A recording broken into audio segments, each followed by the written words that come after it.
Witam Was! Hejka! Dzisiaj troszeczkę inny filmik. Dzisiaj chcieliśmy Wam pokazać nasz ogród, jak to teraz wszystko wygląda, co nam tutaj wyrosło już i jak to wszystko wygląda ogólnie. Także dzisiaj taki spacerek po ogrodzie, a tutaj już zaczynając, to pokażę Wam, co tu za horda zwierzaków nas atakuje. Wszędzie ich jest pełno. Gdzie byśmy się nie ruszyli, tam są świnki morskie. Tam też. Wszędzie ich tutaj pełno. Także w każdym miejscu w ogrodzie coś się rusza. Ponieważ w pewnym momencie wygryzły już całą trawę i wszystko, co było w środku. Więc postanowiliśmy je po prostu wypuścić. I tutaj sobie teraz po całym ogrodzie chodzą, ale co ciekawe, wieczorem, kiedy się robi ciemno, wracają wszystkie z powrotem do swojego domku. I tam po prostu siedzą. Wiedzą dokładnie, którędy mają iść i jak wrócić z powrotem. I jak już zaczyna tak się powoli ściemniać, czy już taki półmrok się robi, słońce zachodzi, to one już automatycznie wszystkie są w środku w domu. Co ciekawe, nic nie zniszczyły. Żadnych krzaków, ziół praktycznie nic. Także nie widzimy żadnych oznak, że coś zostało uszkodzone przez nie. Dobra, to co? Startujemy. Lopę.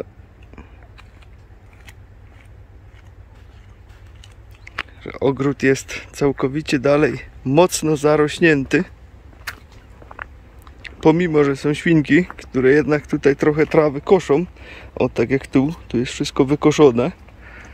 Tutaj strasznie mi słońce tutaj trochę świeci po tym, ale już przechodzimy, zaraz będzie lepszy obraz. Dobra. Tutaj doszły takie z wierzb porobione. Takie kolumny, także tak to sobie będzie rosło. Tutaj żona stanie przy tej dużej kolumnie teraz, żeby Wam pokazać, bo tu są takie duże, jakie one duże są, żebyście mieli jakieś porównanie co do wielkości. O, takie ogromne one są. O, jak widać, spore. Także takie kolumny wierzbowe się porobiły. O, to trzeba też tutaj pilnować, tylko żeby to się nie rozjeżdżało. To już znowu nowe zrobiliśmy, bo ten się już troszeczkę rozjechał i trzeba po prostu to tutaj zrywać, bo inaczej to się zrobi jeden wielki krzak i nie będzie tego efektu z tego, taki jak ma być tutaj. Dobra, to idziemy dalej, żono. Później będziemy to dalej pielęgnować. Tutaj są domki dla świniek morskich, które wcześniej były w ich takich tych klatkach jeszcze, jak były w domu, to miały te domki. A teraz, że jest ich tak dużo, no to po prostu nie ma szans, żeby ich trzymać w domu. No to mają teraz domki tutaj na zewnątrz. Czasem się tutaj jakaś chowie. Tam znowu jedna idzie, zasuwa. Jak my gdzieś idziemy, to one idą za nami. Jak takie małe psy. Po prostu czują się bezpieczniej, jak my gdzieś jesteśmy i wtedy się mają odwagę nawet w te zarośla wchodzić, bo tak nie wchodzą w takie zarośla, tylko trzymają się blisko domu. Rdest japoński bardzo ładnie kwitnie, właściwie nie kwitnie, tylko rośnie. W końcu zaczyna się rozrastać po paru latach, także no trochę to trwało. Tu i ówdzie powyrastały nam też i maliny, których tutaj absolutnie nie sadziliśmy. To raczej ptaki tutaj są za to odpowiedzialne. O, także przechodząc tutaj już można sobie coś zjeść. No po prostu ptak jak coś zje, no to nasiona rozsiewa no i tak to po prostu wyrasta. Także tych tutaj na bank nie sadziliśmy, bo to miejsce nie było takie zbyt optymalne, żeby tutaj sadzić maliny. No ale jednak są.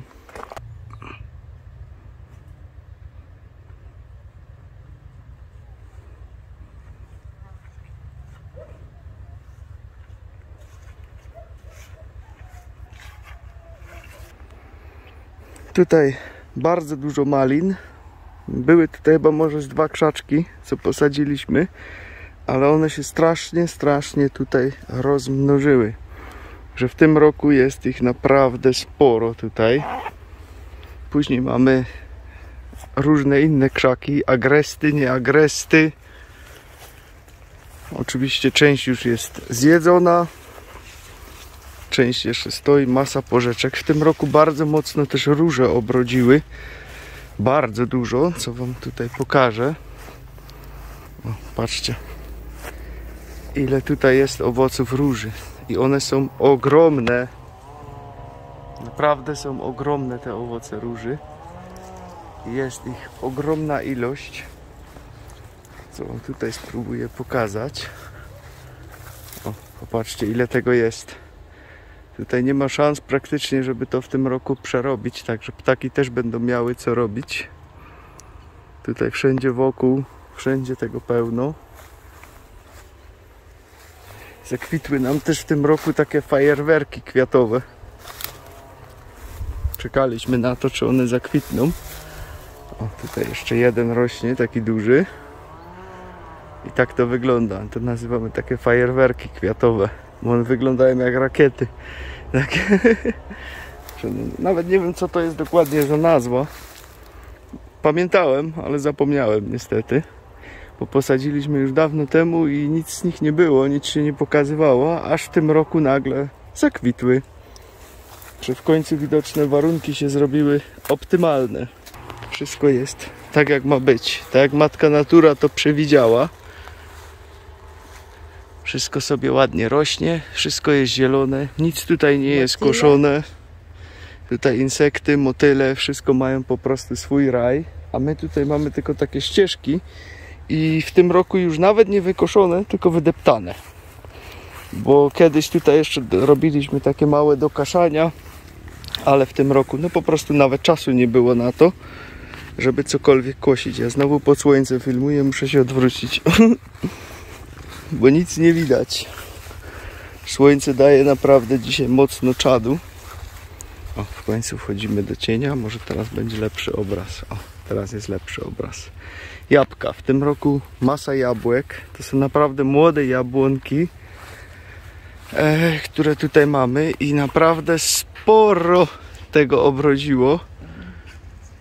O, ciężko będzie się doliczyć, bo naprawdę jest ich bardzo, bardzo dużo w tym roku. Jabłka oczywiście nie są pryskane niczym, nawet żadnymi naturalnymi środkami, żeby to było jasne, bo niektórzy się dziwią, jakim cudem wam wyrosły takie wielkie, fajne jabłka, jak one nie są nawet pryskane, nic nie jest robione, nic nawet nie było tutaj dotknięte. To po prostu jest zasadzone i samo sobie rośnie jak chce, nikt tutaj przy tym nic nie kombinuje. Tu są 27 jabłek. Tak, tutaj jest następne drzewo.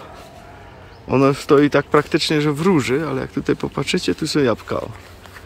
Tu, tam. No, w tym roku naprawdę jabłek sporo. Tutaj kolejna jabłonka. Też jabłek, cała masa.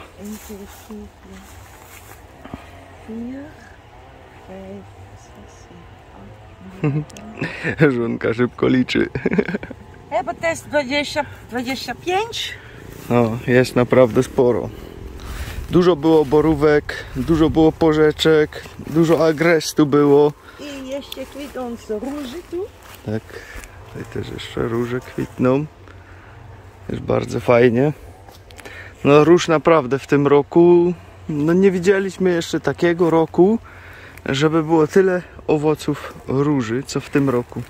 Ten jabłek na rano ma cień. Teraz jest słońce. I co widzimy?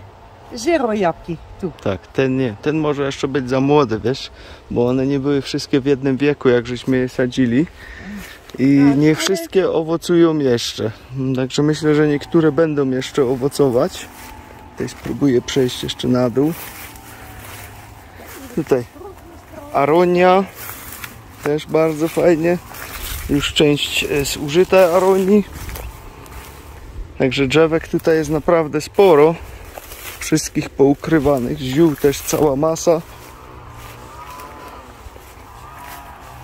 Pewnie znowu będzie obraz trochę do bani, ale schodzę na dół. O, tutaj mamy cis. W tym roku też ma owoce.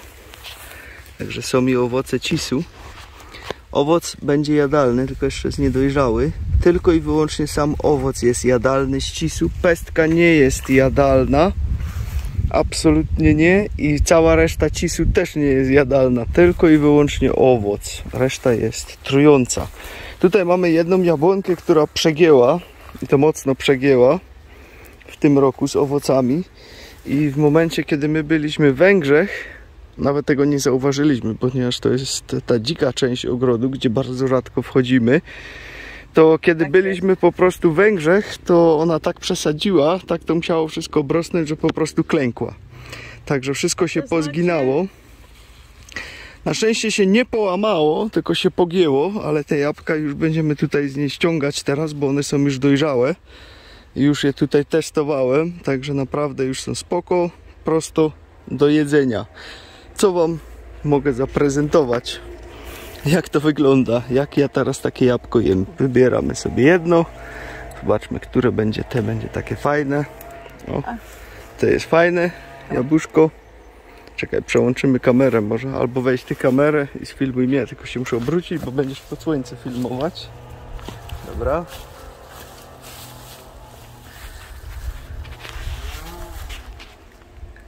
I mamy takie jabłko. Prosto z drzewa, niepryskane, nic.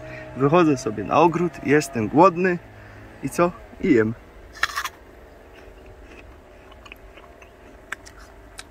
I to jest prawdziwy smak jabłka.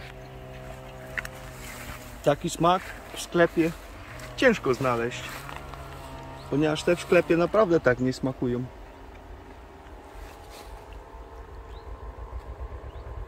Mododajne.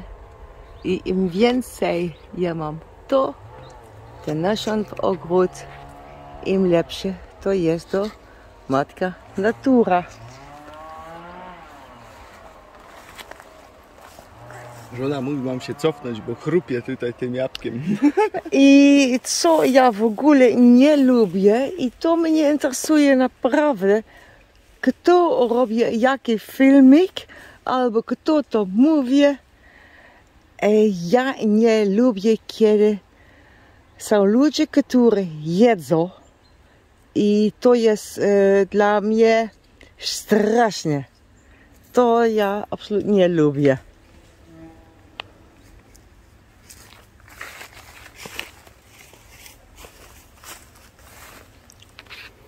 Dobra, jabłko zjedzone na szybko. Następny drzew z jabłek. Tak, tu kolejne. Tam nie będziemy iść, tylko pokażę wam palcem. Tu jest kolejne pełne jabłek. No, tam niżej jeszcze też są. Tam jest cała grupa malin. Ogromna ilość malin. Także tego jest naprawdę sporo. Tam jeszcze jedna jabłonka jest. Jeszcze parę innych drzew owocowych. Tak, no. Jeszcze gdzieś śliwki były i tak dalej, ale śliwek jeszcze się nie udało ujrzeć, ponieważ śliwki bardzo ciężko tutaj chcą rosnąć. Troszkę im ten klimat nie odpowiada. No ale cóż, ponieważ tutaj to miejsce jest dość specyficzne. Ono jest za dnia bardzo gorące, z rana jest zimne, w nocy jest zimne i tutaj też to widać na przykład jak się zaczyna wiosna. U góry wszędzie śnieg już jest wytopiony, a tutaj dalej leży śnieg. I to wcale nie mało go tutaj leży. To jest takie miejsce, no, troszeczkę chłodniejsze i po prostu, no, tym śliwkom się to tutaj nie za bardzo podoba. I nie chcą tutaj rosnąć. Zresztą tutaj też wielkie problemy były, żeby w ogóle jakieś drzewka chciały urosnąć na tej stronie. Także dziwimy się, że te jabłka po prostu złapały i w końcu rosną. Nawet modrzewie tam w oddali zaczęły rosnąć, które też tu nie chciały rosnąć za bardzo po tej części. No i cała masa wierzb na dole, olchy, trochę brzus. To w końcu się udało, bo tutaj są tak, bo tam niżej są takie moczary, całkiem takie bagna. I tam my tam w takich wielkich guminiakach parę lat temu biegaliśmy i próbowaliśmy sadzić. Pierwszy rok nie wyszło nic. Drugi rok jeszcze raz zasadziliśmy i jak widać w końcu się udało, ponieważ to jest całe teraz zarośnięte wierzbami i tą mieszanką takich różnych drzew, które tam posadziliśmy. Po prostu nie chciało rosnąć. Za mokro było, ale w końcu się udało. Po drugim roku złapało. No i teraz efekt już jest taki, że już tam praktycznie jest las na tych moczarach. Tutaj mamy bambusy, które po prostu wysłała nam teściowa moja, czyli jej mama, kupione w Holandii. I patrzcie, jakie one są ogromne. Tutaj macie w porównaniu żonkę i bambusy. Są jeszcze raz tak wysokie jak ty w sumie, jak tak patrzę na to. Także są naprawdę olbrzymie i rosną tutaj jak szalone po prostu. Fajne jest to, że mamy masę bambusowych patyczków, które tutaj mamy za darmo. Nie trzeba ich kupować, bo to są naprawdę grube bambusy. I można ich używać jako takich podpórek do różnych drzewek i tak dalej, i tak dalej. Zawsze się w ogrodzie coś znajduje, gdzie można je fajnie wykorzystać. Tam jest druga grupa bambusów, zaraz za trampoliną, która nam służy po prostu jako leżak. Tak się ktoś zastanawiał, do czego nam to służy. Także tutaj używamy tego jako leżaka. Leżymy sobie i śpimy. Tu z tyłu mamy lampenpoetsgas. Tak, to są takie trawy, które się mówiło, że są używane do czyszczenia lamp. Bo one są takie... To są te lampy, takie inne. które były używane, kiedy nie było taki prąd, który mamy teraz. Ale prąd cały czas jest. Tak, to są takie, no, te dawne lampy naftowe się czyściło, te kominy tym. I w tę stronę tu też jeździ dość, ile maliny są. No jest ich sporo. Tak. Próbuję przybliżyć.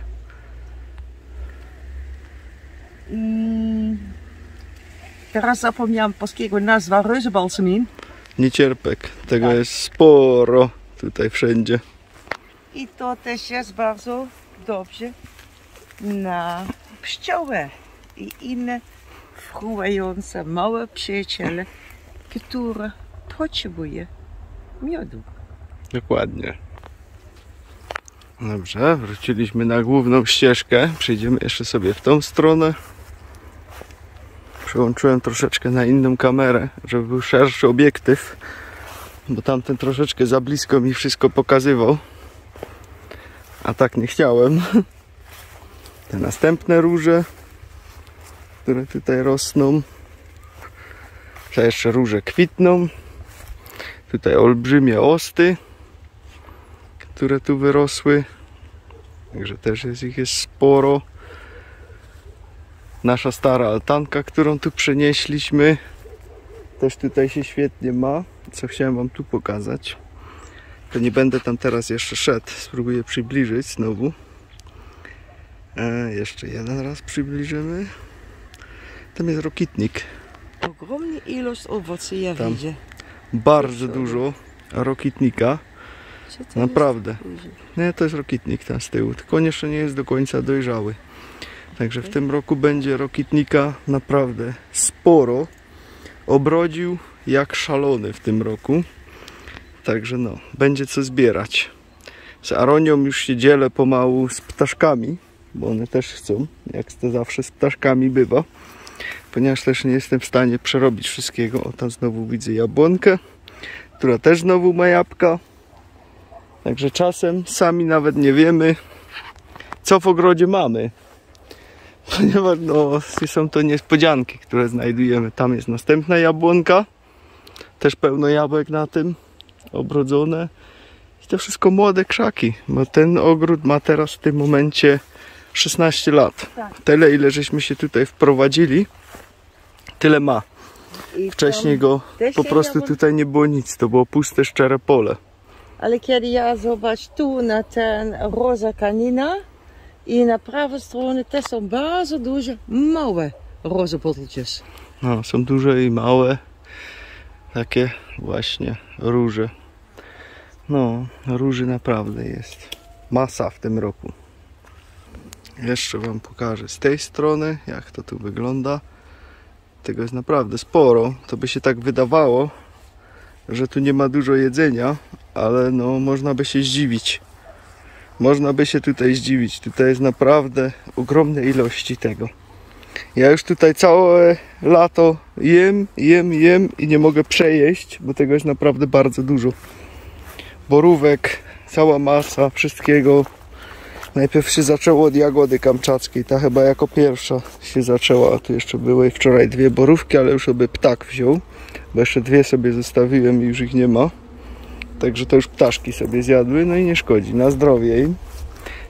Też potrzebują jedzenia, więc ja się wcale tutaj tym nie przejmuję. Ale ja już widzę coś.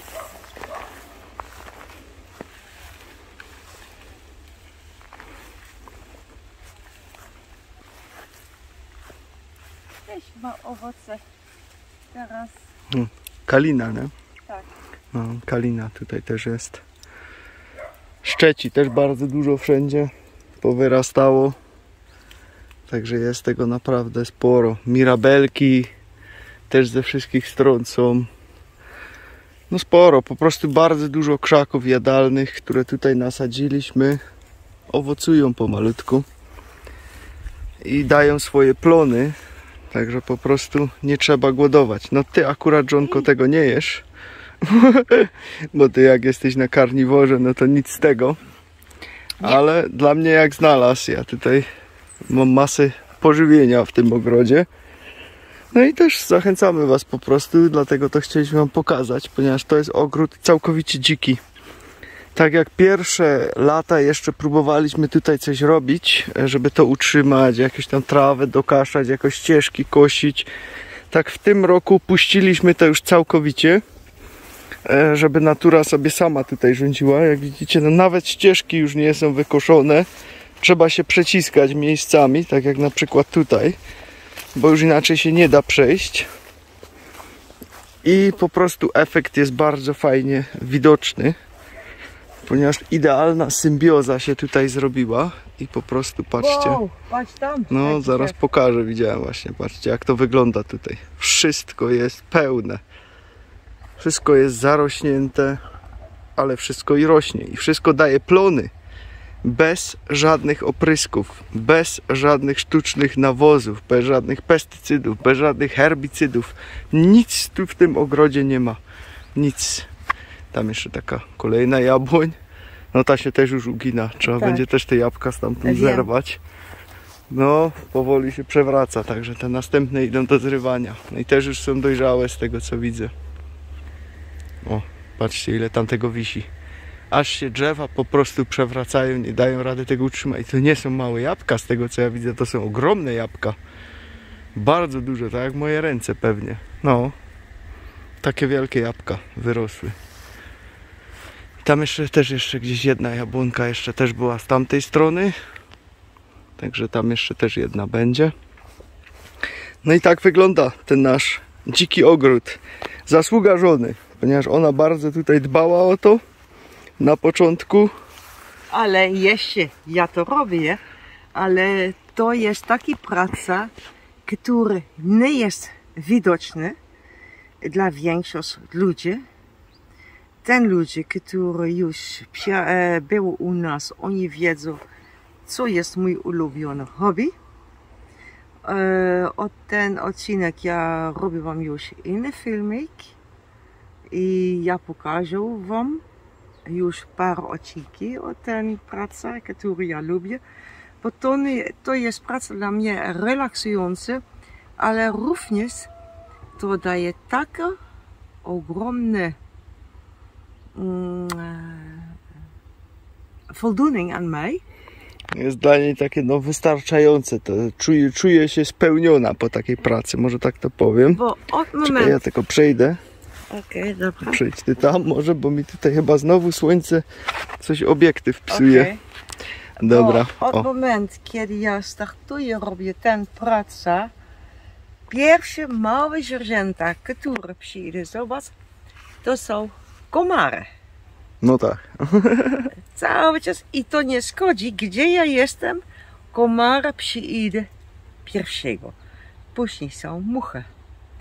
I kiedy ja mam komary i muchy, od ten moment przyjdą automatycznie ptaki en ook hagedissen komen dan. Później jaszczurki się wprowadziły. Tak. Później jeże przyszły do naszego ogrodu. En hazelworm heb ik vanochtend nog gezien. Czekaj. Padalec, no. Padalce też się tutaj wprowadziły. O, jest i ważka. Libelle. Ale ona jest taka szybka, że no raczej jej nie złapie. Także ważki też tutaj są. Może coś wam mrygło, jak przeleciała, bo ja nawet nie zdążyłem zauważyć w obiektywie. Ale i ważki są, pomimo że tutaj nie ma jakichś większych rozlewisk wody koło nas. Tylko te, co myśmy porobili, takie na dole jeziorka małe. I kiedy zobaczymy tu na przykład ten rysbalsemin jest kawałek na ścian, kawałek jest na słońce, ale tam psioły, oni też potrzebują na czasem miejsce bez słońca, bo tak. Cały czas na słońce to też nie jest dobrze. I tu mają wszystkie rodzaje, po prostu są i słoneczne, i w zacienione, półcień. Wszystko jest tutaj dostępne. Co jedynie tutaj nie chce rosnąć za bardzo, to tam całkiem z tyłu nad jej głową są świerki. I tutaj na tej stronie te świerki nie chcą za bardzo rosnąć. Nie podoba im się ta ziemia. Spróbuję to trochę złapać. O. One takie biedne są, że to tak powiem. O, teraz lepiej widać. Takie coś strasznie biedne są te świerki. Nie rozgałęziają się dobrze, rosną tak do góry, strzelają. Ale no, świerkom się tutaj po prostu to niezbyt podoba, ta ziemia. Także nad tym jeszcze pracujemy, ale za to w drugiej części przy domu świerki rosną idealnie. Także kupa pracy z tym była, ponieważ jak to było szczere pole, to tu nie chciało nic rosnąć. Nawet trawa nie chciała rosnąć. Dzisiaj, 16 lat dalej, jest tutaj niesamowita oaza. Pełna roślinności, pełna zwierząt, pełna insektów, pełna kwiatów, pełna mojej żony, bo jej zawsze wszędzie pełno w tym ogrodzie. Pomimo, że teraz tego tak nie widać, co robi, ale tutaj cały czas jej ręka jest ten zielony palec, który ona ma. Tak. Cały czas jest tutaj obecny i zawsze coś tam gdzieś dopomoże, jakieś roślince, która tam wpadła w potrzask. Nie więcej do tyłu teraz. Wiem. Już czuję, że jestem na krawędzi, zaraz wpadnę w przepaść. Bo ja nie chcę mieć kontrola w nasz ogród.